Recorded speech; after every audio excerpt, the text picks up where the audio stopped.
Morning, everybody. This is Dr. Kenton Wakes Up. My name is Dr. Kenton. Today is Tuesday, the 27th of February, 2024. Good morning. It's chilly outside, not brisk. No frost.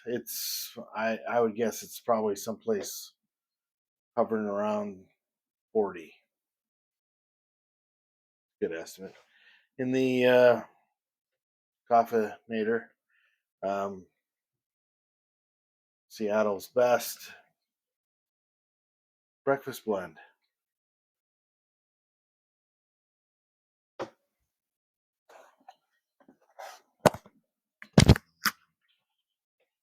Did I remember correctly? Yep, breakfast blend. All right. So it's Tuesday.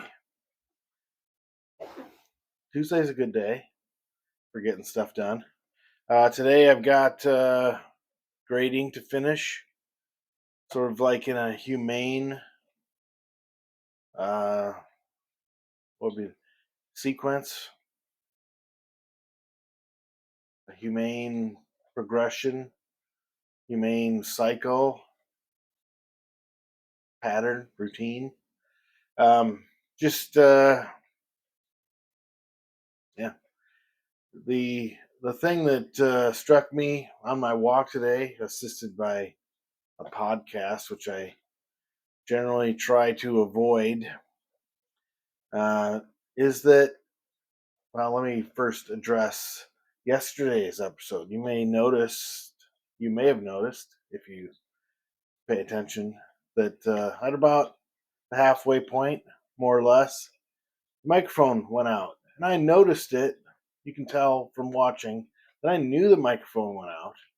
I took it off my coat and put it on the laptop and continued because I wasn't in the mindset at the time, and I stand by my choice. Wasn't in the mindset at the time to start over because the point of this thing is to get stuff out of my head that I'm thinking about, it, not to twist myself in a knot, trying to figure out how to do something better. Second time, redo for perfection or betterness or whatever. Anyway, choose your synonym. It's got the Dr. Kenton Wakes Up Anthology Thesaurus. Say Anthology Thesaurus 10 times fast. So anyway, even if you are a junior varsity lip reader, you can probably tell that the refrain of yesterday's episode was don't cheat. So really that's the point. Don't cheat. As a follow-up to that, today the issue is if your goal is to make something different with even an intention of making something better, you can't just expect to advocate for the thing that's going on now to just stop. Like, for example, I don't like that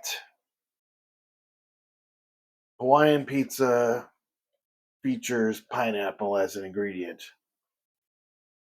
No pineapple. No pineapple. No pineapple.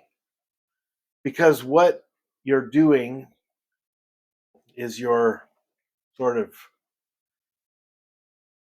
imposing your will without offering an alternative. Sort of like the show that came to my attention in the very late 80s to mid 90s called Beavis and Butthead, where these two doofuses are watching TV, and when they see a music video that they don't like, one of them says, "This sucks, change it." Well, it's okay to feel like the thing that's being offered isn't the best possible thing that you could have offered to you, but to just say, "I don't like this," without offering an alternative, that's counterproductive.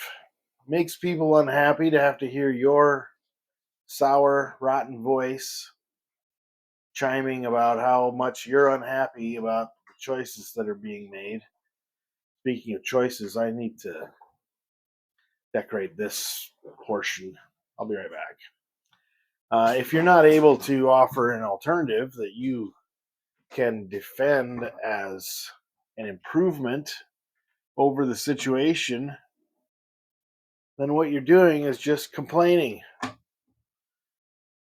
without any particular kind of substance or context or hope for things to get better. Because if you just want something to stop,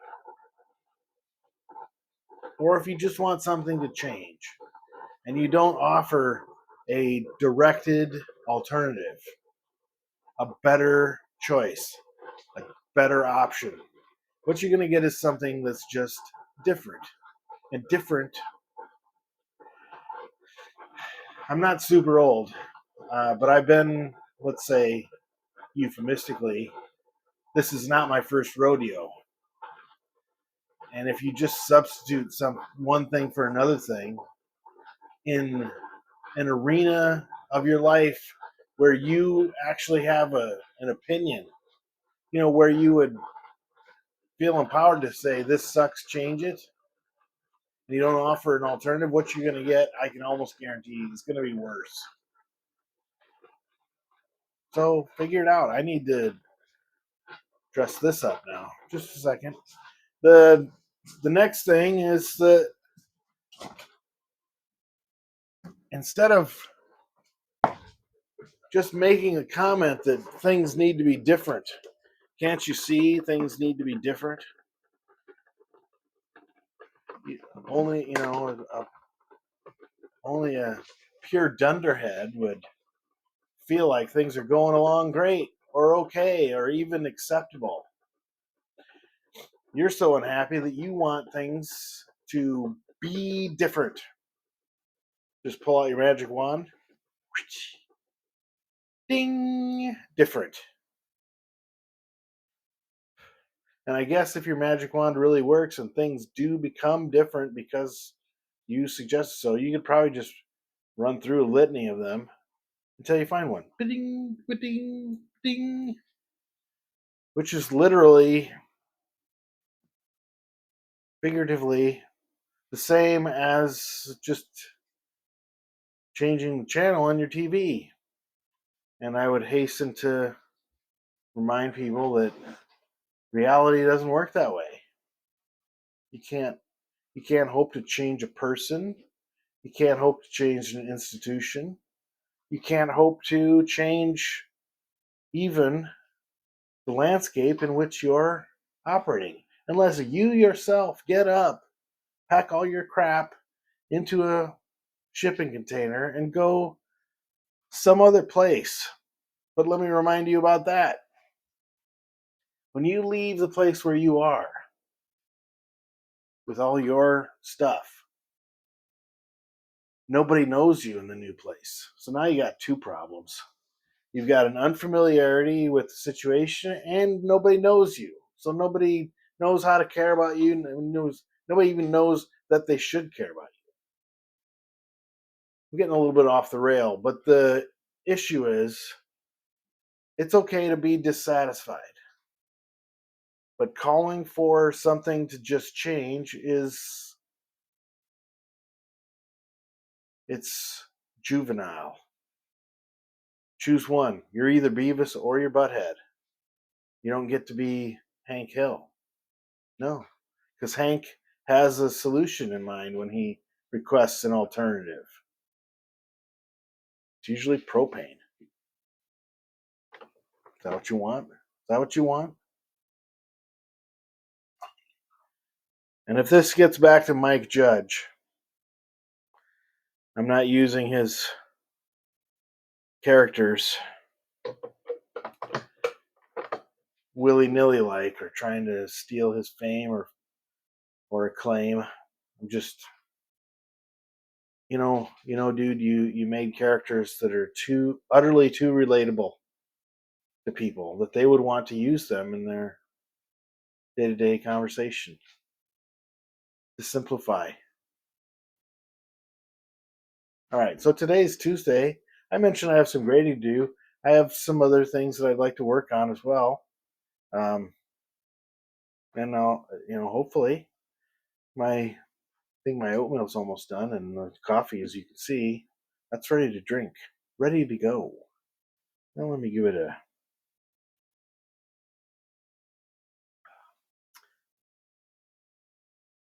It says soon.